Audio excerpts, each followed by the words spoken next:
What's up guys, Asian here again with another theory crafting video, and this is kind of, I guess more of a myth debunking video than it really is a theory crafting video, because I think that the math behind all this is pretty straightforward and pretty self-explanatory. Doesn't really need that much delving into, like no real difficult things to kind of consider here.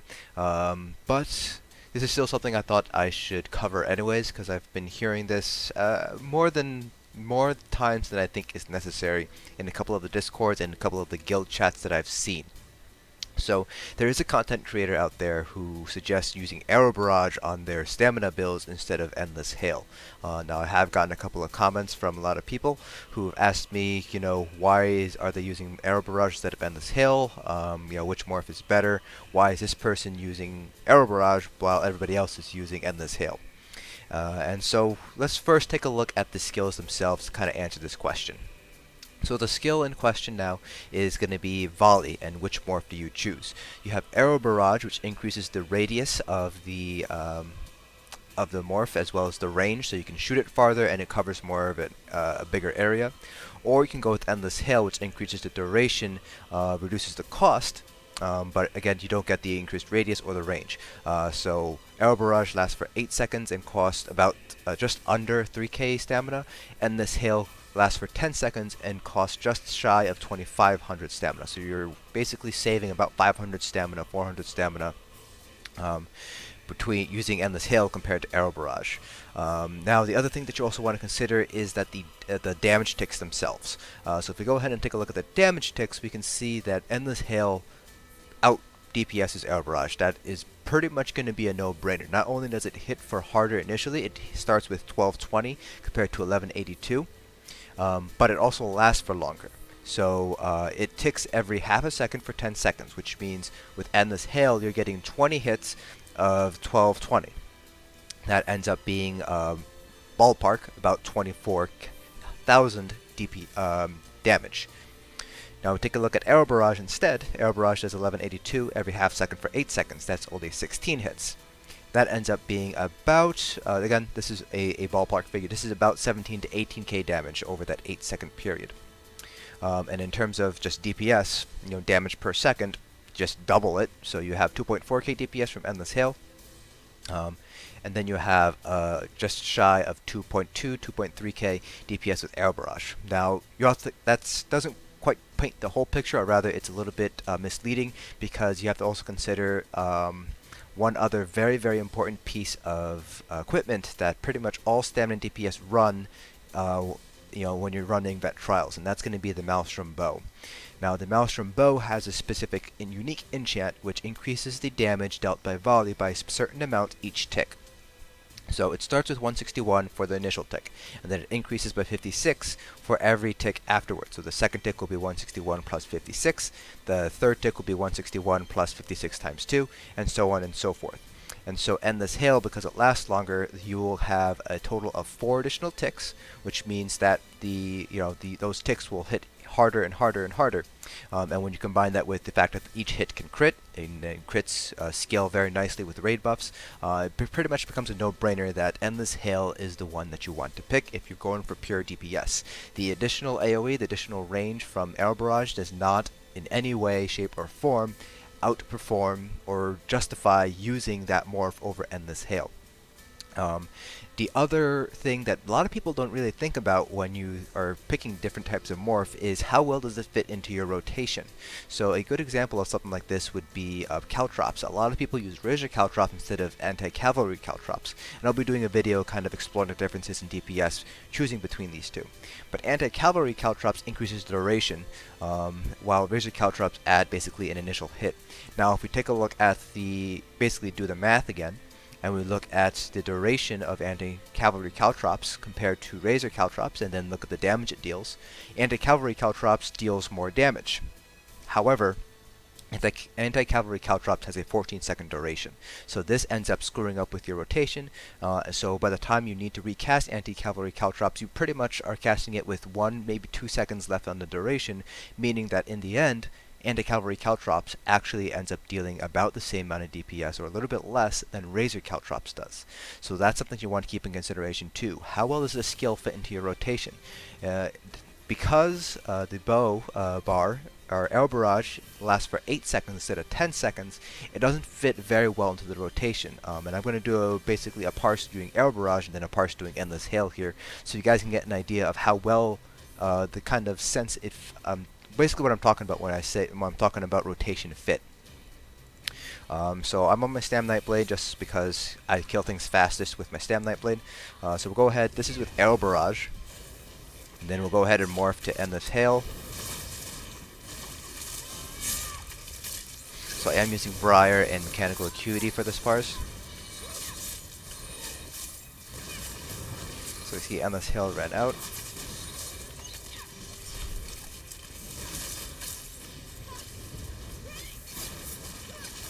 So you can see here, I basically have no time to do my spam bowl at all, my surprise attacks, if I'm using Arrow Barrage. So it'll be more apparent with this one probably.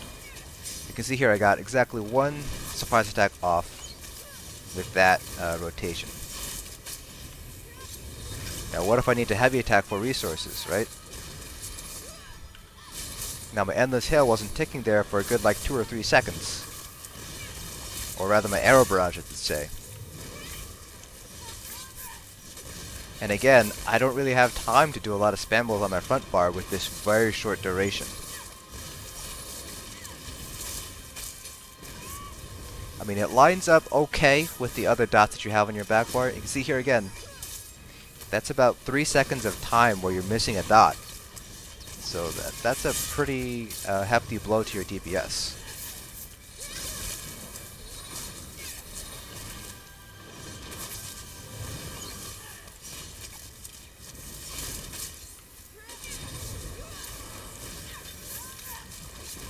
So see again, you're just losing DPS because you're losing time on your dots ticking. And I'm going to do a separate theory crafting video explaining why dots are so important in endgame PvP builds. But losing all that time on our dots, you'll see when I swap over to Endless Hail morph, just how much of a difference those extra 2 seconds actually make.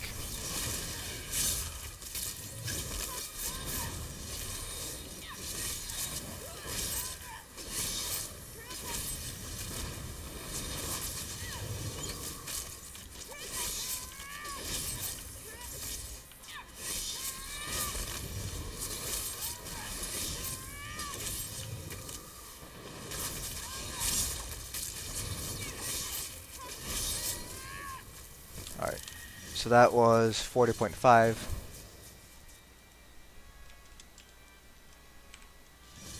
And so now we're basically going to take one of the skill respec scrolls here. This will reset all of our skills, so we'll have to basically do everything all over again. But now we're going to do it with Endless Hail, and you guys will be able to see the pretty stark difference when it comes to the amount of DPS we're able to pull. We will have to get all of our skills back, including morphs and everything. Reaching, oh, don't want that. So just real quick, talking about that parse, you saw that one of the big things we saw was a lot of downtime when it came to Endless Hail. Didn't have that much. We had a lot of time where our hail wasn't, or I should say, Arrow Barrage wasn't ticking at all.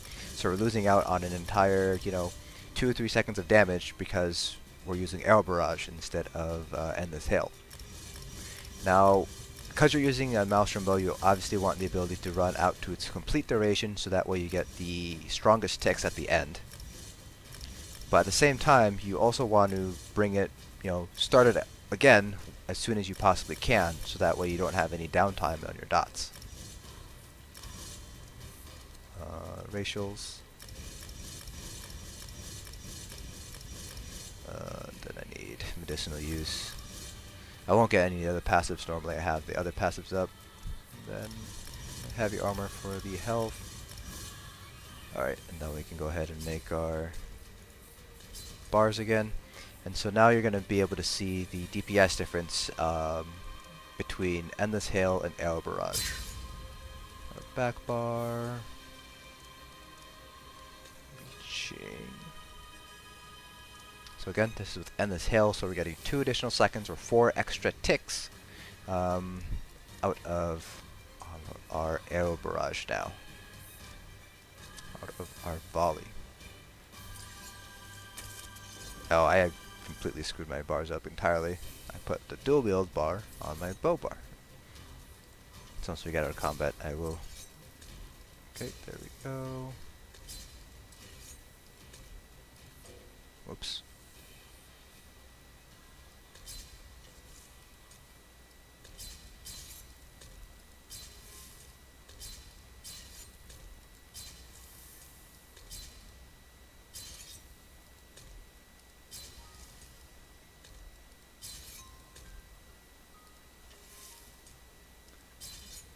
Here we need surprise attack. Okay. Alright, so this is a parse with Endless Hail, and you're going to be able to see the DPS difference, plus I already have some averages here for you guys to see.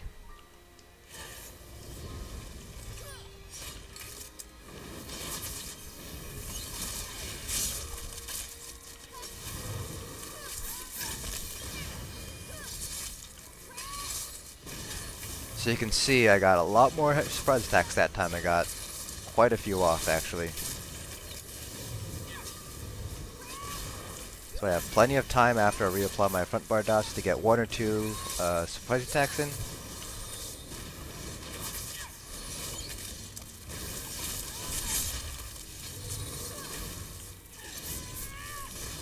I even have time for heavy attack if I wanted to.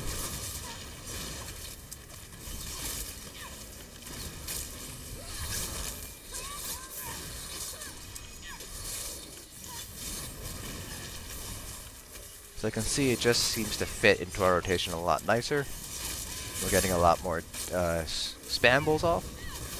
We have enough time to actually, go through our front bar rotation. If I want to do a heavy attack, I can do that and not really worry about losing too much time on my dots. I can heavy attack here. And you can already see the difference in DPS looking at our live DPS meter.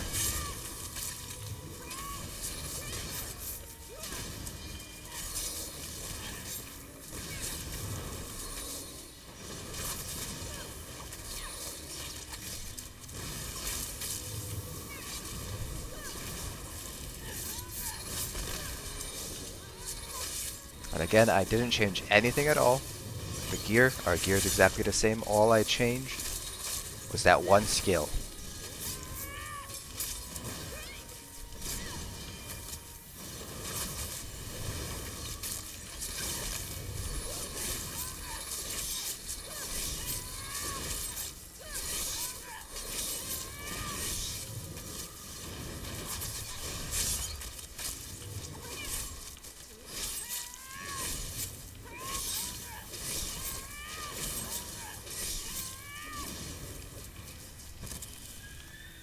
So 43, 169. So both of those parses were a little bit on the low end compared to the numbers that I have on my spreadsheet, which I will swap over to right now so you guys can take a look at it. I managed to pull a little bit better last night when I was doing some parses. So here are the numbers themselves. So Endless Hail is on the left, Arrow Barrage is on the right, and you can see the stark difference in DPS. We're getting easily 3k, 3.5k additional DPS using Endless Hail compared to Arrow Barrage on a self-buffed parse. So this is before we take into consideration things like the Warhorn, things like major force from your Warhorn, minor vulnerability. So that's a pretty huge difference here, 8.2% increase in DPS just from self-buffed. So with raid buff, that's going to be an even larger disparity. And again, these parses are a little bit lower compared to what I pulled last night. I just did a couple of quick ones last night after I did my writs, just so I had some data available. But the difference is pretty clear here. You're clearly gaining easily 3 to 4K additional DPS by using Endless Hail instead of Arrow Barrage. So if you guys do happen to know the content creator that is using Arrow Barrage, please point them to this video and basically tell them, hey, if you want to make endgame builds, use Endless Hail, not Arrow Barrage. And this is the exact same thing for Sorks with Lightning Flood versus Liquid Lightning. You want Liquid Lightning for the additional duration. You'll want it there because every additional tick has a chance of taking that concussion passive for the execute extra damage. You know, it doesn't really matter how big your AoE is. You already have blockade, you already have Liquid Lightning. You don't need the additional AoE, and it's kind of the same thing here. You don't need the additional 2 meters radius for a lot of fights. It's pretty much going to be pointless. Even in trash pulls, your caltrops are more than enough to cover a huge area, and this hail is perfectly fine as an AoE. And in any case, you know, Stam, your strength isn't really in AoE damage; it's in single target damage. So that's it for this video. Hope you guys found it informative, and I will see you guys in the next dungeon.